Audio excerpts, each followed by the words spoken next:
Tahukah kalian wahai sahabat beriman, pada zaman Rasulullah, ada 3 peristiwa besar yang menjadi tonggak dan titik balik kejayaan Islam, dan peristiwa besar tersebut sangat penting, karena terjadi di bulan Ramadan. Yuk kita bahas pada konten kali ini.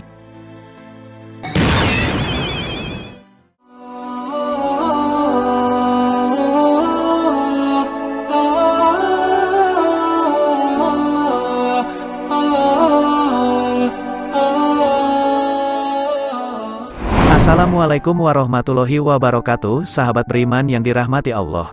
Bulan Ramadan merupakan bulan suci dan penuh keberkahan bagi umat Islam di seluruh penjuru dunia. Keistimewaan Ramadan bukan hanya dari pintu rahmat yang dibuka Allah sebesar-besarnya pada bulan ini, namun juga dari peristiwa penting bagi umat Islam.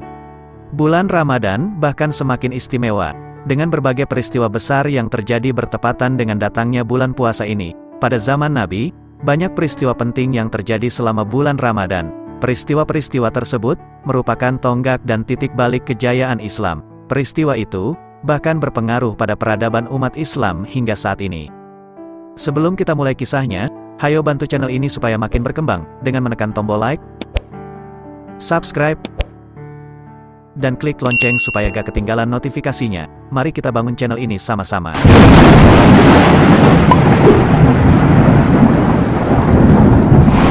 Sahabat beriman yang dirahmati Allah, 3 peristiwa besar ini sangat penting kita ketahui, karena menjadi awal mulanya kebangkitan dan kejayaan peradaban Islam hingga saat ini. Peristiwa besar tersebut terjadi pada bulan yang mulia dan penuh berkah. Berikut ini adalah 3 peristiwa besar yang terjadi di bulan Ramadan.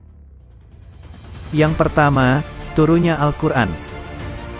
Peristiwa besar yang pertama tentunya adalah peristiwa turunnya Al-Quran pada 17 Ramadan, 13 tahun sebelum Nabi Muhammad SAW hijrah. Saat itu, Nabi Muhammad SAW menjauh dari manusia dan menjalankan ibadah yang khusyuk di Gua Hiro. Saat itulah malaikat Jibril datang dan menyuruh Nabi Muhammad untuk membaca. Tetapi Nabi Muhammad SAW kala itu menjawab tidak bisa, begitu sampai perintah itu diulang 3 kali. Jawaban Nabi Muhammad SAW masih sama. Kemudian, malaikat Jibril membacakan wahyu pertama, yaitu surat Al-Alaq ayat 1-5. Yang kedua, Perang Badar. Peristiwa besar selanjutnya juga terjadi pada 17 Ramadan, atau bertepatan dengan tahun kedua Hijriah. Perang Badar merupakan perang yang menandai awal kejayaan kaum muslimin.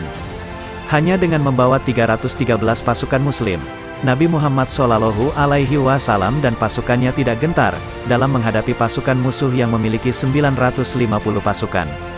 Dengan tekad yang kuat, pihak muslim berhasil memporak-porandakan pasukan kafir. Dengan kemenangan tersebut, Nabi Muhammad SAW kembali ke Madinah dengan sambutan yang sangat indah dan meriah. Allah Subhanahu wa Ta'ala memuliakan Islam, meninggikan menaranya, dan mengikis berhala-berhala.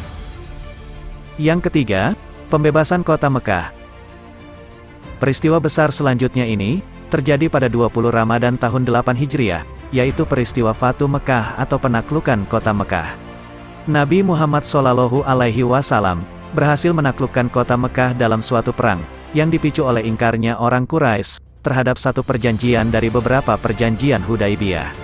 Orang Quraisy bersekongkol dengan kabilah lainnya untuk memerangi orang-orang yang berdamai dengan Nabi Muhammad SAW. Dengan 10.000 pasukan muslim, Rasul menugaskan Khalid bin Walid menjadi panglima perang, dan memerintahkan untuk tidak menyerang sebelum diserang. Dalam keadaan berpuasa, Nabi dan umat muslim lainnya berperang dan kemudian berbuka di tengah jalan karena keberatan. Pada akhirnya pasukan muslim berhasil menaklukkan tentara Quraisy, hingga mereka menyerah. Semua berhala dihancurkan, dan Nabi Muhammad SAW memaafkan dan membebaskan orang-orang Quraisy yang telah menyerah tersebut. Begitulah 3 peristiwa besar yang terjadi di bulan Ramadan yang perlu umat muslim ketahui, mengingat peristiwa-peristiwa tersebut adalah peristiwa yang menjadi tonggak kejayaan Islam. Semoga sahabat beriman semua dapat hikmah dari kisah ini, ambil yang positif, buang yang negatif. Kesalahan datang dari admin, kebenaran datang dari Allah Subhanahu wa Ta'ala. Mohon maaf bila ada kata-kata yang kurang berkenan, karena admin hanyalah sebatas manusia biasa. Salam sahabat beriman, wallahu a'lam bishawab.